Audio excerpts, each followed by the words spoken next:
দেশের আইন সংবিধান মানছেন না মমতা, তার মন্তব্য দেশ বিরোধী বললেন কেন্দ্রীয় মন্ত্রী স্মৃতি ইরানি। কমিশনে নালিশ বিজেপির।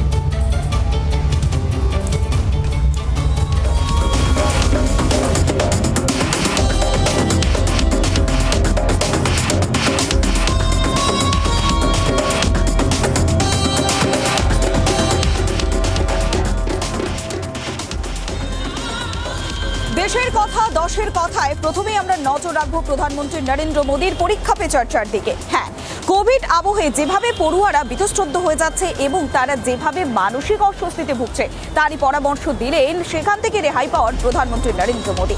খোলামেলা আলাপচারিতায় তিনি বুঝিয়ে দিলেন কিভাবে কাটানো যায় চাপ। করোনার আতঙ্ক নতুন করে বাড়ছে দেশে, একাধিক রাজ্যে বেড়েছে আক্রান্তের সংখ্যা। এই পরিস্থিতিতে পড়ুয়াদের মনোবল বাড়াতে পরীক্ষা পে চর্চায় যোগ দিলেন প্রধানমন্ত্রী নরেন্দ্র মোদী।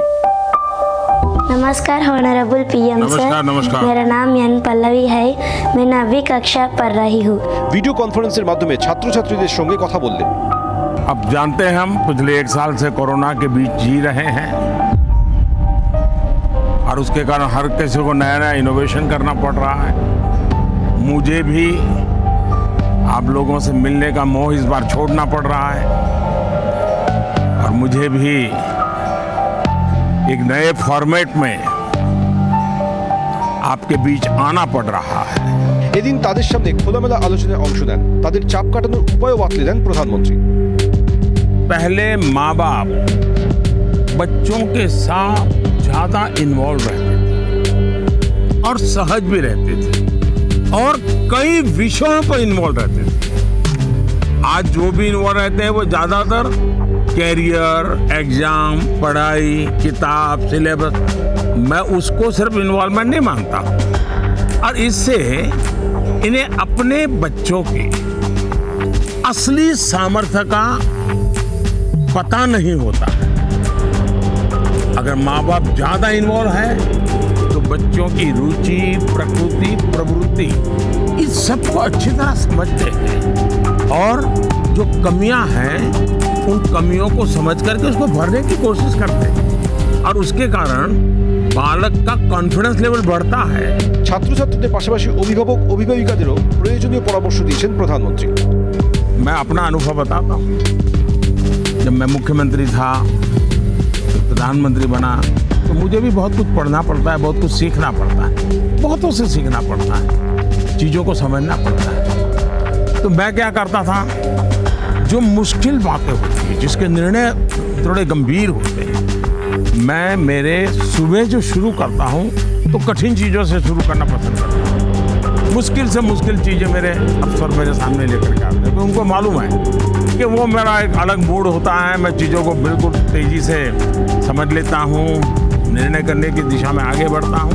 मैंने अपना एक नियम बनाया है, कोशिश की है। और जो सरल चीज़ें हैं, दिन भर की थकान के बाद रात देर हो जाती है तो चलो भाई, अब उनको मैं ज़्यादा दिमाग खपाने की जरूरत नहीं हो, कोई गलती होने का कारण नहीं है, तो उन चीज़ों को मैं देर रात तक खींच लेता हूँ। लेकिन सुबह जब उठता हूँ तो फिर कठिन से ही मुकाबला करने के लिए निकल पड़ता हूँ। ভার্চুয়াল মাধ্যমে মোদীর এই পরীক্ষা পে চর্চা কার্যত ভোকাল টনিক পড়ুয়াদের কাছে। রিপাবলিক বাংলা।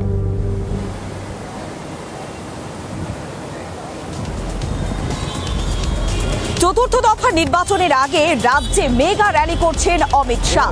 সিঙ্গুর এবং ডোমচুরে তিনি প্রচারে এক কথায় তৃণমূল কংগ্রেসকে নিশানা করেছেন। পাশাপাশি তিনি বলেন যে 200-রও বেশি আসন পেয়ে বঙ্গে সরকার গড়বে BJP.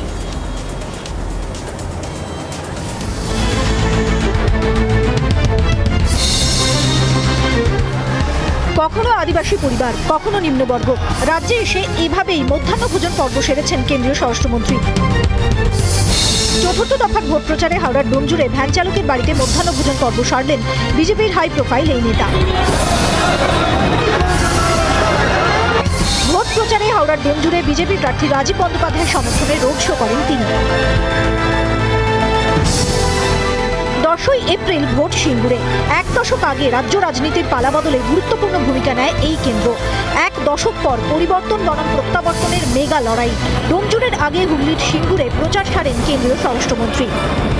Amit Shahji road show করছেন, সেখানে তার পাশে রয়েছেন রবীন্দ্রনাথ ভট্টাচার্য এবং এখানে মানুষের যে অবস্থা আমরা দেখতে পাচ্ছি, কার্যত এনার্জি লেভেলের আশপাশে কোনো কিছু যেতে পারে না। এদিন দুপুরে সিঙ্গুরে রোড শো করেন কেন্দ্রীয় স্বরাষ্ট্রমন্ত্রী। শাহী রোড শো ঘিরে মানুষের উচ্ছ্বাস ছিল চোখে পড়ার মতো। দুপাশে গেরুয়া পতাকা, বাড়ির ছাদ থেকে পুষ্পবৃষ্টি, শাহী অভ্যর্থনায় আপ্লুত তিনি। সিঙ্গুর থেকে ফের সরকার বদলের ডাক অমিত শাহের।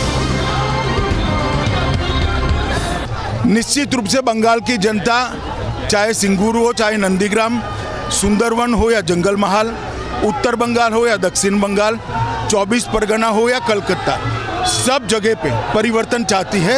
और मुझे लगता है हम 200 से ज़्यादा सीटों के साथ जीतेंगे और सोनार बांग्ला के स्वप्न को साकार भी करेंगे।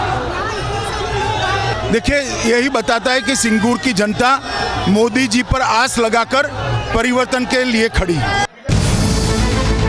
হাই ভোল্টেজ 21-এর ভোট, আক্রমণ প্রতি আক্রমণে সুর চড়ছে চরমে। শাহী শোতেও সেই উত্তাপ ধরা পড়ল।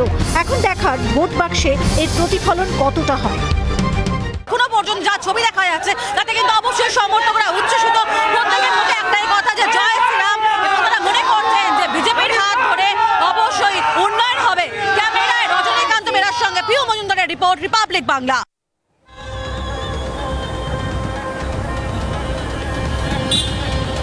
একদিকে যেমন ভোটের আবহ, আর ঠিক তখনই দরজায় কড়া নাড়ছে কোভিড। কেননা চোখ রাঙাচ্ছে কোভিডের এই দ্বিতীয় সংক্রমণ।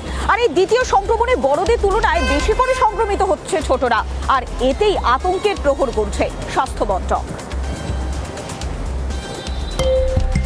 কোভিড সংক্রমণ হঠাৎ বেড়ে যাওয়ায় দেশে পরিস্থিতি ক্রমশ জটিল আকার নিচ্ছে।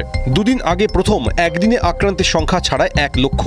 এই মুহূর্তে দেশে করোনা আক্রান্তের সংখ্যা ছাড়িয়েছে 1,28 লক্ষ। কিন্তু কোভিডের দ্বিতীয় ধাক্কায় এবার চিন্তা বাড়াচ্ছে শিশুরা, কারণ এবার শিশুরা বেশি আক্রান্ত হচ্ছে। মার্চ থেকে এপ্রিলে প্রথম সপ্তাহ পর্যন্ত 5টি রাজ্যে কোভিডে আক্রান্ত হয়েছে 79,688টি শিশু। তবে শিশুদের জন্য কোনো প্রতিষেধক তৈরি না হওয়ায় চিন্তায় চিকিৎসকরা। ব্রিটেনে অ্যাস্ট্রাজেনেকার তরফে একটি পরীক্ষা চলছিল, যদিও পরে তা স্থগিত করা হয়, কারণ সেই ভ্যাকসিন ব্যবহারে রক্ত জমাট বেঁধে 7টি শিশুর মৃত্যু হয় ইউরোপে। মহারাষ্ট্রে 1 মার্চ থেকে 4 এপ্রিলের মধ্যে আক্রান্ত হয়েছে 60,688 শিশু।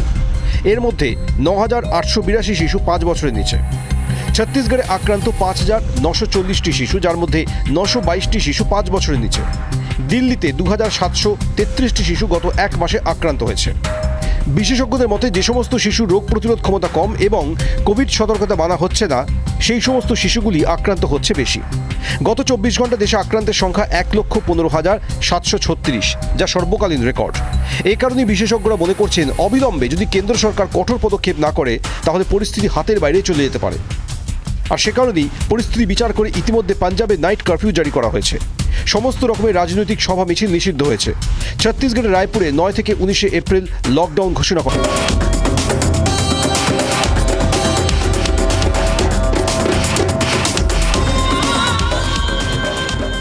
বঙ্গে প্রচারের ময়দানে BJP star campaigner Smriti Irani, কিন্তু তার সভায় আচমকাই ঘটে গেল বিদ্যুৎ বিভ্রাট। কিন্তু তারপরেও দমানো গেল না কেন্দ্রীয় মন্ত্রীকে। তিনি খালি গলায় বক্তৃতা দিলেন।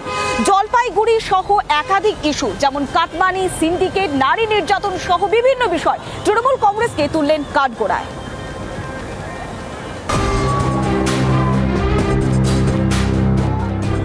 জলপাইগুড়িতে কেন্দ্রীয় মন্ত্রী স্মৃতি ইরানির নির্বাচনী প্রচার সভা চলাকালীনই চলে গেল বিদ্যুৎ। খালি গলায় মিনিট 5 বক্তব্য রেখে মঞ্চ ছাড়লেন কেন্দ্রীয় মন্ত্রী। তৃণমূলের বিরুদ্ধে চক্রান্তের অভিযোগ স্মৃতি ইরানির।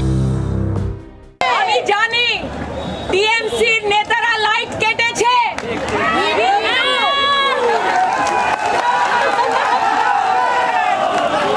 আমি জানি টিএমসির নেতারা লাইট কেটেছে, কিন্তু মানুষের ভোট কাটতে পারবে না।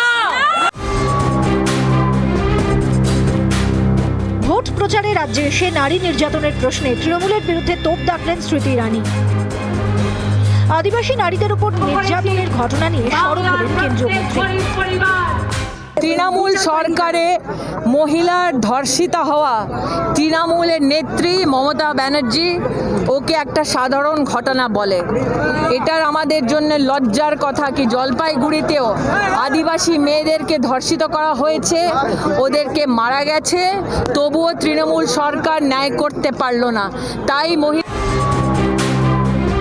রাজ্যে ক্ষমতায় আসা নিয়ে আত্মবিশ্বাসের সুর শোনা গেল স্মৃতি ইরানির গলায়। এই নির্বাচনে বাংলায় তৃণমূল যাচ্ছে, বিজেপি আসছে। বিজেপি কর্মীদের উপর আক্রমণের ঘটনা নিয়ে সরব হয়ে তৃণমূলকে হুঁশিয়ারি দিলেন কেন্দ্রীয় মন্ত্রী। গরিব পরিবারে মেয়ে জন্ম নিবে, তৃণমূলের গুন্ডারা বিরক্ত করছে আমাদের কর্মীদেরকে, মারপিট করছে। একটি তৃণমূলের গুন্ডাকে আজকে আমি বলতে এসেছি, বাংলায় বিজেপি সরকারটা প্রতিষ্ঠিত হচ্ছে, আর বিজেপি সরকার প্রতিষ্ঠিত করার পরে এক একটি বালুচোরকে জেল করবে। উত্তরবঙ্গে কেন্দ্রীয় মন্ত্রী স্মৃতি ইরানির জনসভায় বিদ্যুৎ চলে যাওয়ার ঘটনায় বুধবার দিনভর চলল চর্চা। রাজ্যে বিদ্যুৎ চাহিদার তুলনায় বেশি উৎপাদিত হয় দাবি রাজ্যের মুখ্যমন্ত্রীর। স্বভাবতই চক্রাসকে কাঠগড়ায় তুললেন বিজেপির তারকা campaigner.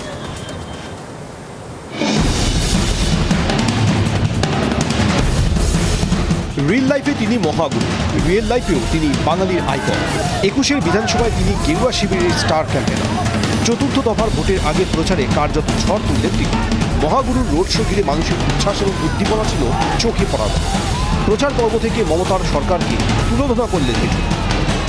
101% BJP is forming government and big way we are going. রঞ্জিত দাসকে দেখতে পাবো বিধানসভায়, বিধানসভায় যাচ্ছেন, রঞ্জিত দাস জিতছেন এখান থেকে। সবাই জিতবে, not only that. Maximum of the BJP candidate will go. 3 দফায় ভোট পর্ব মিটছে। 10ই এপ্রিল চতুর্থ দফার ভোট। ভোট পর্ব যেভাবে মিটছে তাতে খুশি মহাগুরু।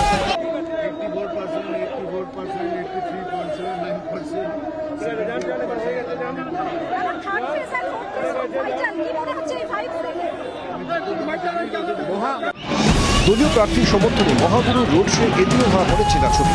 দুপাশে অসংখ্য অনুরাগী, সঙ্গে বিজেপির স্লোগান। সব মিলিয়ে ভোট প্রচার পর্ব থেকে মন জয় করলেন মিঠুন। রিপাবলিক বাংলা।